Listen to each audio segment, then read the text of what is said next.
In the recent fire accident on MV Wan Hai 503 vessel, which was carrying cargo and it had dangerous cargo goods, highlights that such ships and accidents related to them not only lead to cargo and business loss but also pose a threat to the environment, biodiversity, oceans and seas along with it.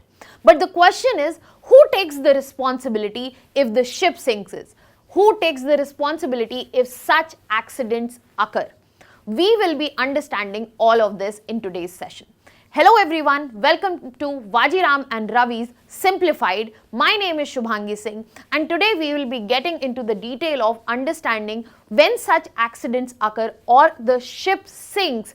Who takes the responsibility? What are the regulatory mechanisms behind it? And we'll be also looking at why it becomes important to improve rules, commitments and guidance over the time to ensure that there is better management of such accidents. Such accidents are controlled well in time, and if it comes to worse and the ship sinks, how are these losses covered and who is the person or the organization who takes the end responsibility. So let us begin by understanding the recent incident that had taken place.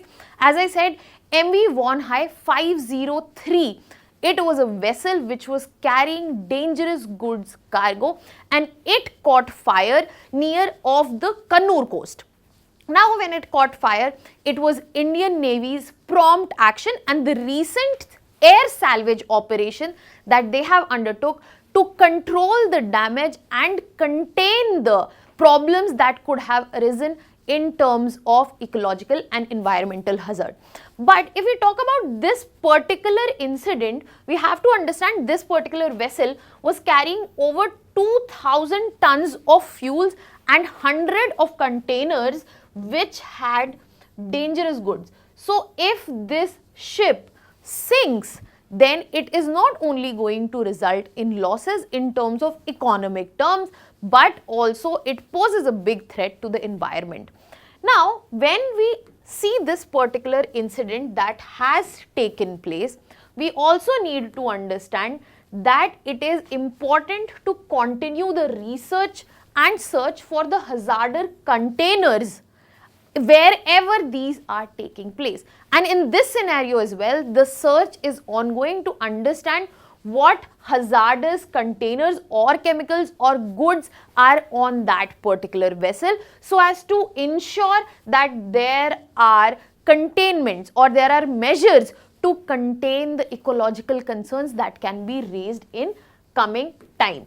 Now that we have understood the incident that had taken place, now let us also see certain other recent incident. So MSC ELSA 3, this particular ship recently sank in May itself, and this ship sank off Kochi coast and it was also carrying noxious substances such as calcium carbide. The reason that this incident becomes worrisome is that the containers which were lost in this particular incident, they are the ones which pose long-term environmental threats which are difficult to assess, which are difficult to remove and salvage as well. Now, apart from this, this is what brings us to the question that why it is important to understand or why it is important to figure out that who has the responsibility and why are we talking about this. We are talking about this because this highlights the clear hazards. Now this brings us to question that why it matters and why are we talking about this. Such incidents, such ships sinking or the containers being lost in the sea which have hazardous goods, it is important to understand about them because they clearly highlight the risks associated with hazardous shipping. And these are the ones which raise the question about what are the regulations associated with it, what are the liabilities associated with it, and who takes care of these liability. And apart from that, how are the salvage duties cleared out? How are the salvage duties taken care of? Now we will be moving ahead and we will be talking about that how exactly the regulation takes place in terms of global shipping. So the primary organization in terms of global shipping is IMO, International Maritime Organization. Now this organization is a UN agency itself, and this agency basically oversees international shipping safety, pollution as well as liability. And all the member nations such as India itself, they adopt the IMO rules. So whatever the rules are outlined by International Maritime Organization, they are implemented via domestic rules. Now this is not the only organization responsible for managing shipping, but if we talk about at the domestic level, we also have to understand who carries it out at the domestic level. So it is the Directorate General of Shipping. If we are talking about India, India's regulatory authority, it is Directorate General of Shipping, and they are the ones who are responsible for implementing the IMO guidelines, as India is one of the members there. And these issue rules, DGS is the one responsible for issuing rules, circulars, so as to ensure the international conventions which we are signatory to, they are implemented in terms of domestic law. Apart from that, if we are talking about, we have two organizations right now at hand. First is IMO, then we have DGS, then we also have something known as flags of convenience. Now first let us understand what exactly flags of convenience are. When we are talking about flags on a certain vessel, on a certain ship, they basically indicate the country of registration, right? So if we talk about MV Wan Hai 503, this had the Singapore flag. So the country of registration becomes Singapore. But sometimes the registration take place in countries like Liberia or Marshall Islands, so as to ensure easier operation, or I can say this is done to facilitate lax oversight. In such countries only this is possible.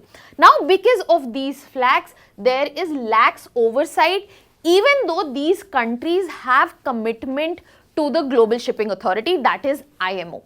So certain vessels, they also carry flag of convenience. That means they are registered in a different country such as Liberia or Marshall, so that the oversight or the regulation on them is comparatively easier or lesser, just to make sure that they are able to make more profit on it. This is what comes as a challenge. This is what comes as a challenge, so as to ensure that the regulation, the implementation is done in proper manner. Now that we have understood that who is responsible for or who looks into the regulation of global shipping, let us move ahead and discuss that who is liable when a ship is basically sinking. So definitely the first responsibility comes down to the ship owner itself. He is the one who is liable for whatever the cargo loss has taken place and whatever the environmental damage has taken place or might take place. Now, this is also clearly governed by a law, that is Bill of Lading.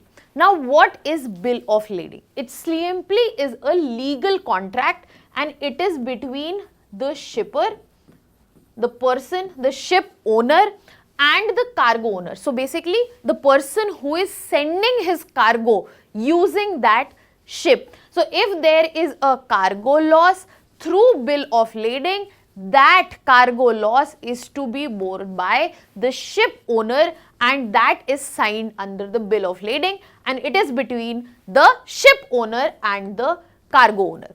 Then the second responsibility or the second role that we see is usually through protection and indemnity clubs.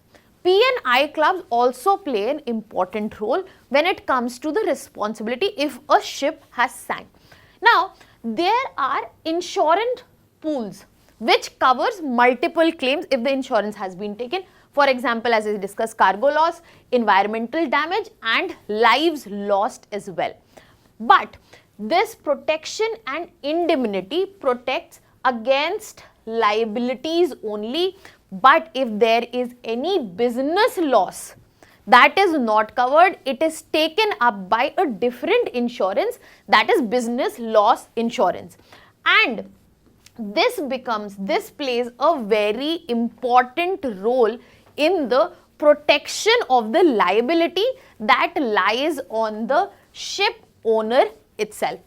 But there is certain limit on the liability. The liability we just discussed, there are certain limits which are placed on it. For example, the cargo loss which is to be covered by such P&I clubs, they are capped. There is a limit to the maximum limit to the extent which cargo loss is to be covered, and this is covered under international conventions. We will be discussing important international conventions ahead as well. However, if there is any environmental damage, for example, if there is oil spillage, or if the notorious substances have spilled in the sea, or if there is some sort of chemical pollution, there is no cap. That means there is no maximum limit given by international conventions, and they have to be covered as per the given contract or the insurance between the ship owner and P&I clubs. Now, finally, we have understood the point. What are the parties which are associated with the responsibility sharing if a ship is sinking? Now, let us also talk about if a ship has not sunk, but let us also talk about a situation in which a ship has sunk or ship has damaged, but the work of salvage or clearing up the wreck has to be done. So, who takes that salvage and wreck removal responsibility? So, there is an international convention by the name Nairobi Convention, which was signed in 2007, and India is a signatory. Now, whoever is the ship owner, as per this convention, it is their responsibility to make sure that the salvage and wreck removal is done of the sunken or the damaged vessels in Indian waters. This is for India, but as per Nairobi Convention, whatever are the sovereign waters depending on the country, it is on the ship owner to decide, it is on the ship owner to take up the salvage and wreck removal work. And as I mentioned that it covers sovereign waters up to 200 nautical miles. Now in India, as I said, DGS is the one who is responsible to make sure through regulation, through circulars, through guidelines, that these guidelines by IMO itself and the international conventions are clearly implemented. Apart from that, wherever salvage is impossible, if salvage there is no possibility of clearing it up, still owner has the responsibility to make sure to pay for the compensation of the damage that has occurred, and that damage includes marine biodiversity, the damage to fisheries, as well as if there has been any damage to the local economies as well. Even after presence of multiple challenges, we have come a long way. There have multiple accidents that have occurred, multiple ships, be it Titanic and be it the recent example that I have taken of May itself. These accidents still occur, and what is the reason behind them? These such accidents keep occurring because of human error, harsh sea conditions, improper loading, or sometimes because of mechanical failure as well. But over the time, we have learnt our lessons and we have built up mechanisms so as to ensure there is minimum damage. For example, MSC ELSA 3, it was listed and it sank after rough weather, even though in that condition some containers were knocked off balance. Now, when we talk about such incidents, we have taken an understanding and we have established the SOLAS convention, that is safety of life at sea. Now, this convention was enacted after the incidents of Titanic, and it has been mandatory to have lifeboat capacity on both ship sides, and these particular guidelines are regularly revised to address any modern shipping challenges are coming in. So the challenges we just talked about, such rules are not set in concrete. With the requirement of time, they are revised and made suitable to address the present challenges. There have been multiple industry reforms. For example, IMO is constantly involved and it updates ship design, what sort of construction should take place, safety guidelines, and every accident, even though it's tragic, it adds to the lesson as well as regulatory upgrades which are required. So my question from you is, even though we have come to the top-notch technology, there has been updation of guidelines, why such accidents take place and who becomes responsible for such accidents if they are coming from lax oversight, for example, flags of convenience. That was all from my side. Thank you so much.